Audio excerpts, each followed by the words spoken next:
Ellis Cinema back, another edition. How we doing out there? Good, great, and puke.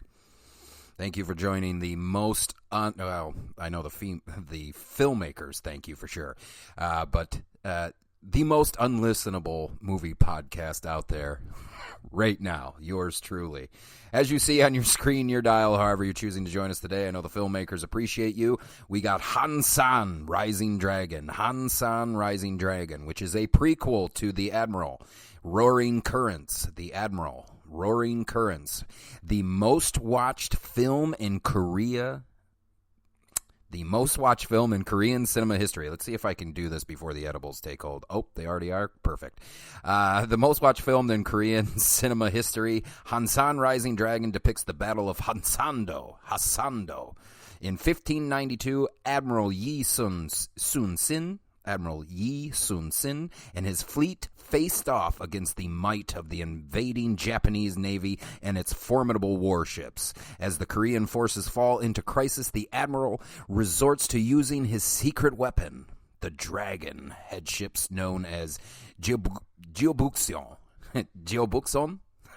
To change the tide of this epic battle at sea. It is starring Park Hae-il, Byun Johan, An Sung-kyu, Son Hyun-joo, Kim Sung-kyu, Kim Sung-kyun, Taec-yeon. Literally, if you go on IMDb right now, space TAEC-yeon.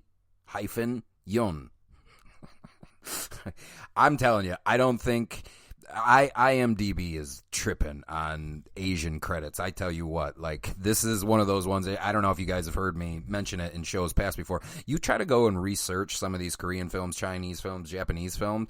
I would say about 50% of the time you get nothing. I mean, case in point on this one, if you go search it right fucking now, there's no production designer. At least it's labeled. Obviously, we know there's a production designer. And unfortunately, as much as I love Well Go USA, and they've treated me very right, every now and then, they don't do any subtitles for their credits. And I understand that it's not as easy as all that. But for someone like me, you want me to review your product. There are certain things that I would like to know. There are certain things. And for a period piece, this takes place, 1592 or whatever it was. Maybe I should be a little bit more accurate. 1592. Give these people some props. It's not easy to do production design or costuming and wardrobing for a period piece. In fact, I would argue it's the hardest. Let's give these people their fucking flowers. But no production designer listed on this. We do have. I was surprised that we had at least some accreditation for an editor, music, cinematography, and writer and director. So actually, let's just mention those people right now. It was edited by Hyun-Gun and Gang-hee Lee, and I never know if I'm supposed to say those in sequence like that, or if I'm supposed to reverse them. So it'd be Hyun-gun or Lee Gang-hee. So one of the two, either flip it, flop it. But they edited it. Music by Kim Tae-sung. Cinematography by Tae-sung Kim. Written by Han-min Kim and Hong Ji-yoon. And directed by Han-min Kim. What can I say about this film? Unfortunately, you're going to get a stupid, fat, white, stupid American, toxic white male on this one. I think the only reason this one didn't resonate with me is when you are exploring other countries' history, it's a little hard to get into, and just in terms of this. So not saying that the product or the piece is bad at all. No, not saying that at all. In fact, I thought, minus the fact that we went to a wide shot of several ships fighting very often, with the exception of that, it's a very big film. However, for someone like me who has seen so many movies, and I think me and Kyle Brule had actually, I Know Movies and You Don't, hosted by Kyle Brule, we have talked about it before, where I think you see so many movies it really makes life a little bit harder. I guess what I mean by that is it's very hard to formulate an opinion or something like that if you don't think you're being provided all the perspectives. So what I mean by that is it's easier to be able to kind of pick apart perhaps, a period piece or something deeply rooted in our history for an American film, because then you can kind of like pick apart, well, that's true, that's not true. These people said that this wasn't true, that the filmmaker did this. I think of it kind of like Bowling for Columbine, like everybody was just like, oh, can you believe fucking George Bush? Well, then you find out that a lot of that was stitched together by Michael Moore in a way to make, for lack of a better phrase, the history somewhat altered. So that would be the only real issue I had with this film, which means it's not the film's fault at all. I didn't know anything about this particular event taking place, and I certainly, it's a hard time for me to completely commit to it if I don't feel like I got all of the Japanese perspective, and obviously, like, listen to me when I know it's hard to listen to me, but listen to me when I say, like, I'm not saying that the production team involved or the writers or whatever were shitting on the Japanese or anything like that, but it is easier for me to get into a film if I feel like all the perspectives are being provided, right? And that's one of my only big hang-ups with this film. There's a couple other things, but for the most part, I think it's a very well-executed period piece. It is very fucking big. Some of the exteriors that we do with all the ships, it's really good. And I go back and forth on it. Like, I talk about this all the time. Sometimes the CG that we get out of the East is a little less desirable. There are moments in this film where you see these fleets of ships. I mean, it's a massive production where it feels like it looks good, and then there's other moments, let's say, where they may be racing after another ship or whatever the case may be, and it, like, you have an eye that moves as quick as I do. Yeah, there's just, and I don't understand why they do this. Like, I get that you're saving so much money. You can't have a fleet of 100 fucking ships anymore. Like, I get it. It's not the 50s, 60s, 70s, 80s, 90s where, you get X amount of money to be able to, get a fleet of ships. I get it. And then I always go back to the, my fail-safe is, well, if you can't execute it properly, maybe you shouldn't do it. Flip side of that is, you ever going to get the amount of money to produce a fleet of army ships and giant battle sequences like Master and Commander or whatever the fuck? No, it's just not plausible. It bums me out, but, like, I get it. Like, if I ever get to where I'm going and I do make a film, I'm going to have to make those fucking decisions. But what I can tell you I will do, unlike most people, at least that I see, like, a lot of this horse shit that's greenlit by Netflix, if I can't do something with quality, I'm not going to do it. Well, what if it derails your plot and you need it, blah, blah, blah? Then I guess I got to get back to fucking writing now, don't I? Because, like, to me, if I know that I can't execute it properly, then I got to take it out of the film, and I got to find another way that my budget will be able to execute whatever scene I might be trying to do. And I think that's where I may be a little different than filmmakers. Like, when I started making films, it was shitty horror films. What do we learn when, our come up making shitty horror films? We learn how to cut fucking corners, how to be effective without having the money that other films do. And this seems to happen time and time again with some films out of the East, where it's just like, well, if I were at the director's helm, I might have executed it like this. I forget which one I watched not too long ago, where I was just like, I can make a better film than that in my sleep. Just give me the money. Like, oh, he's so modest, right? I mean, but here's the thing, like, I've committed my life to this. For the most part, I've committed my life to this. So when you're watching some of this stuff, like, these are people that are getting a bunch of money to get films made, and I'm not. So obviously the first reaction is just like, who the fuck is this dude? But the flip side of that is, I think if you think in terms of always creating low-budget film, you subconsciously are able to kind of deduce and reason for whatever given thing may have happened. Like, you know, you can be like, oh, well, they did this wide shot here. If we perhaps would have came with the camera at this angle, you could have cheated some of the shitty CG that is prevalent, blah, blah, blah, snore, right? That's how I felt watching this entire movie. I felt like, so one, like I said, it's hard to get into the history of a completely different country, not because I don't care. I definitely do care. But it goes down to the perspective thing. Am I just hearing the Korean side of things? I would be an asshole if I didn't question something like that, you know, especially if we're talking history. I want as many perspectives as I can be provided. That said, kind of reminds me of The Witch, where we had all these characters, and the fact of the matter is, it was tough keeping track of it. I like epics. Oh, I just like movies, gang. It's like fucking movies. Can you believe that? I do a podcast about movies. Shocker that I like movies, right? Too many people. Dialogue is coming at you faster than the speed of light. I'm sure the people that did the subtitles on this had their fucking hands full, because it's a lot. It is a lot of content in a very short amount of time. And so it kind of sounds like I've been banging on the film.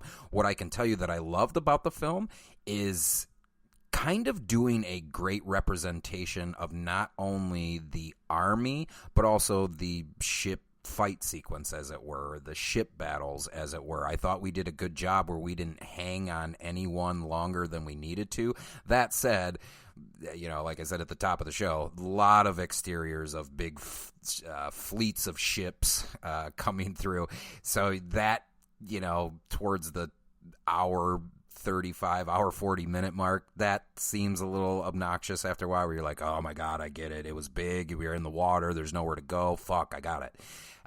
But like I said, I thought we did a good job of giving me the meat of the story while also executing above average with, you know, why the 16-year-old came there. You know, the 16, 17-year-old in Korea probably wants to see a big, epic ship fight, you know, whereas maybe 30s, 40s, 50-year-old Koreans are definitely invested in the story, like my great-great-great-great-great-great-grandpa fought in this, or whatever the case. So they did a really good job there. That said, when your subtitles are just flying through, like, I read, I'm not to toot my own fucking horn, but I read fast enough. I'm not a super quick reader. I'm not a speed reader, as they call them, but I read fast enough, gang. I had to rewind it so many times to be like, oh, wait a minute. So this dude did this, yeah, that was, that was a little tough. But for the most part, like I said, I got lost a couple of times.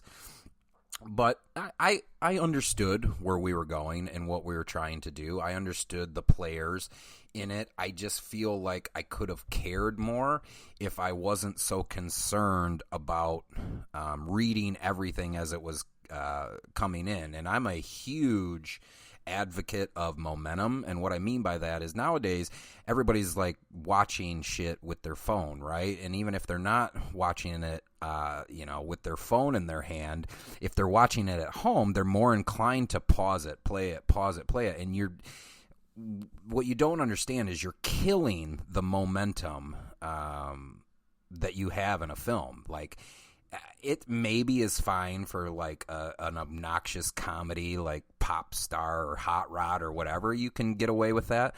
But for drama pieces that are hinging on emotions, like if you pause that and you take yourself out of it, I'm sorry, but you're gonna, you know, you're gonna lose momentum and traction. And And the sad fact is when that happens, when you're pausing and playing like that, and like I said, I'm using me as an example, there was a couple times where I feel like I may have cared more about the characters if I wasn't starting and stopping it, but at the end of the day, that's just, if I could read faster, it wouldn't be a fucking issue, but I'm an idiot who reads slow, so it is what it is. So, the dutiful war movie Hansan Rising Dragon recounts the successes of the 16th century Korean national hero Yi Sun-sin, which were previously chronicled in the 2014 film The Admiral Roaring Currents. The Battle of Hasan Island in 1592, a Korean victory that is showcased as a feat of both strategy and technology. Part of the movie tracks Yi's efforts to lay logistical and diplomatic groundwork for a defense amid squabbles and Japanese espionage. A daunting array of captions pop up on screen to help identify the military figures involved. So what I'm reading from you, I believe, is the New York Post or maybe even Roger Ebert's site. And it was good reading that because I didn't feel alone. Because when they say just an onslaught of information that you probably learn within the first 35-40 minutes of that movie, it's a lot. Anyway, Yi, played by Park Hae-il, is portrayed as a wise, deliberate leader, though his noble bearing can easily feel stolid. And many military confabs tend to sag.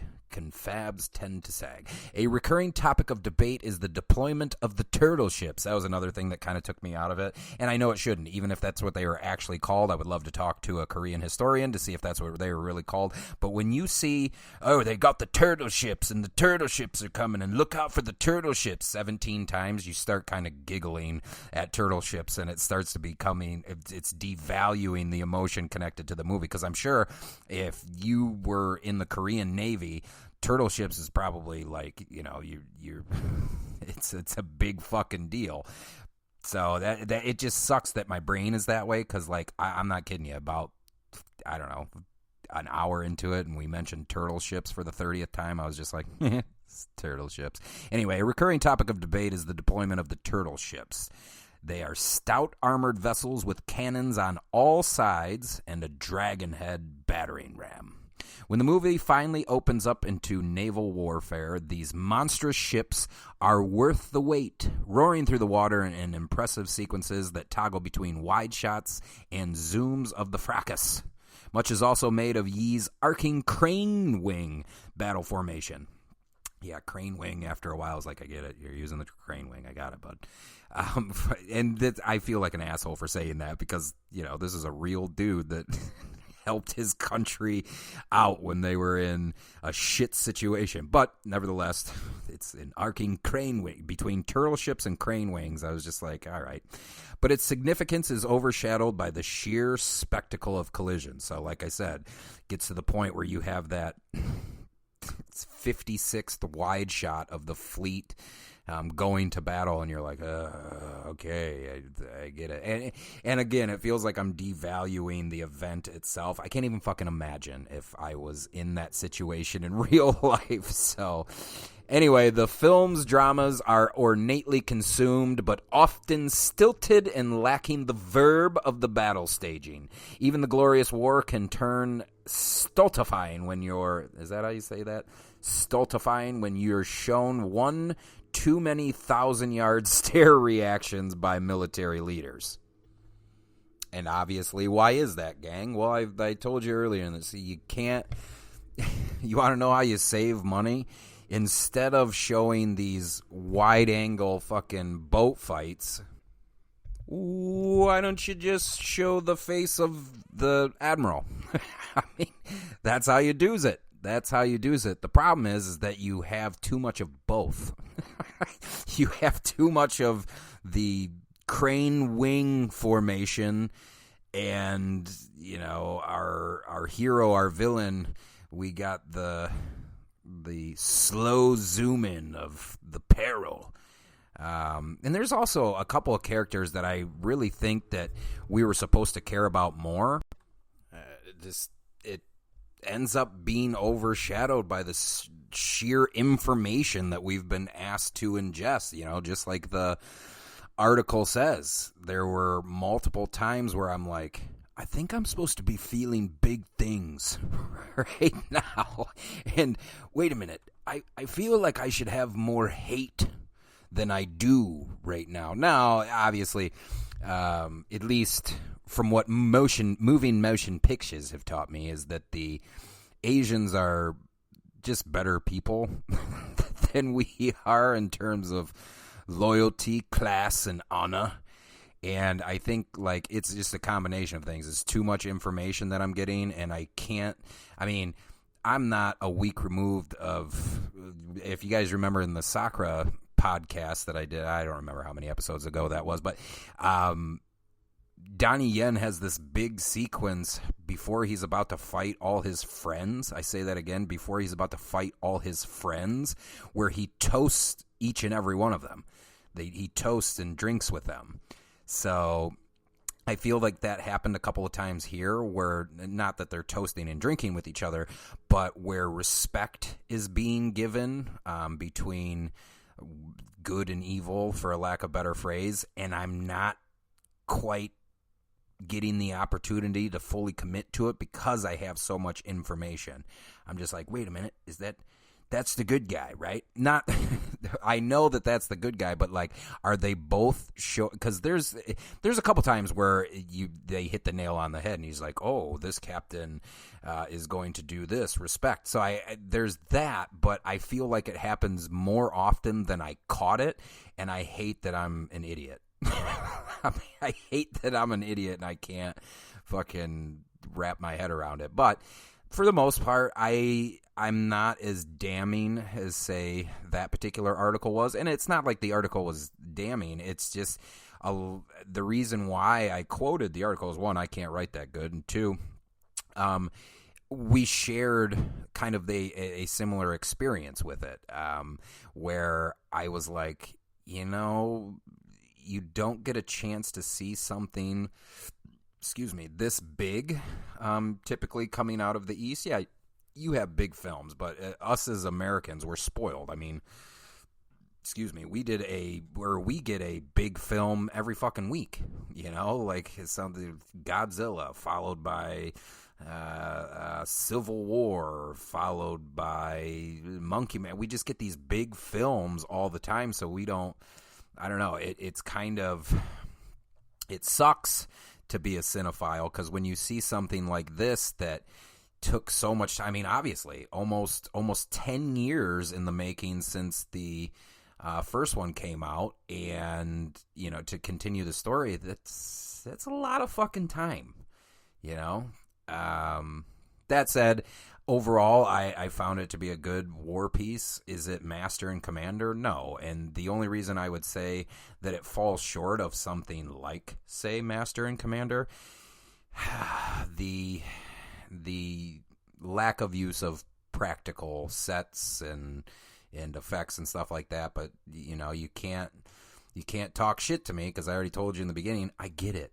You can't do that stuff anymore. You can't get a fleet of 200 ships and, fucking go up in the helicopter with an IMAX camera. That's not fucking cheap, And another thing, too, is, like, in the Asian countries, like, yeah, they care about movies, but in entertainment and movie stars and blah, blah, blah, even though I don't think movie stars necessarily exist anymore, but not to the degree that we do. Like, we've been putting these people up on pedestals for however many years, right? And they just, like, it's not a big export for them. So that's another thing you got to take into consideration, too, when you're watching these big budget Korean films, Chinese films, Japanese films.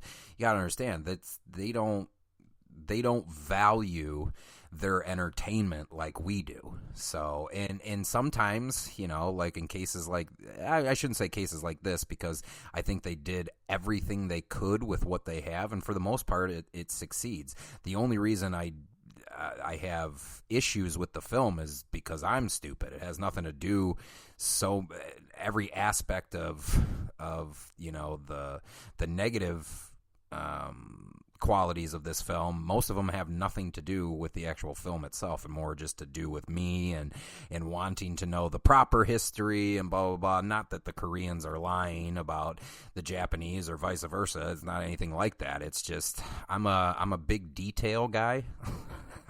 I need the details, especially if we're talking about something real.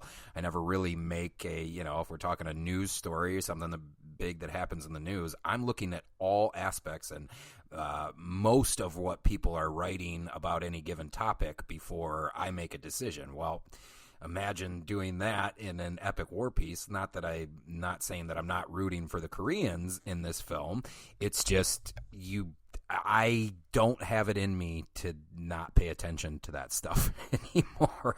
Like I said, it's so bad now that it's like subconscious, where I'm looking for every particular detail and I'm not even considering it. And I don't even I think sometimes I don't even care, but I still move forward because that's just how my fucking brain works. Well, what's that? Well, what did they think of that? And what did the people that don't like them think of that? And what was the response of the people that do like them to that?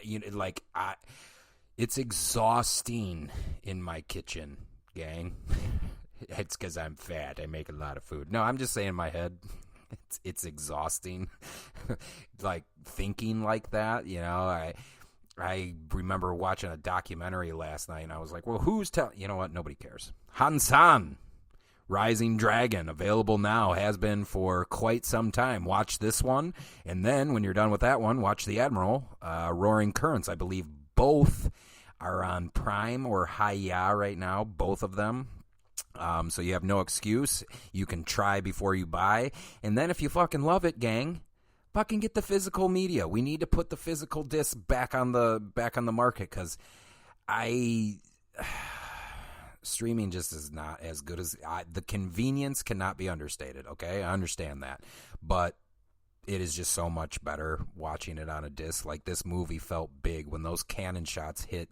They hit. You get fucking 15-year-old audio files on Netflix. They're still playing fucking Dolby Digital so they can save some space for their fucking servers.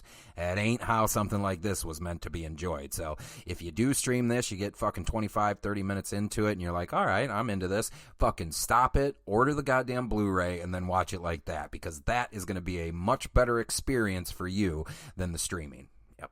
All right. Okay. Hansan, Rising Dragon. Available now.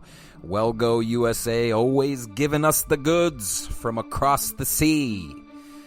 Ella Cinema, Hansan, Rising Dragon. We go.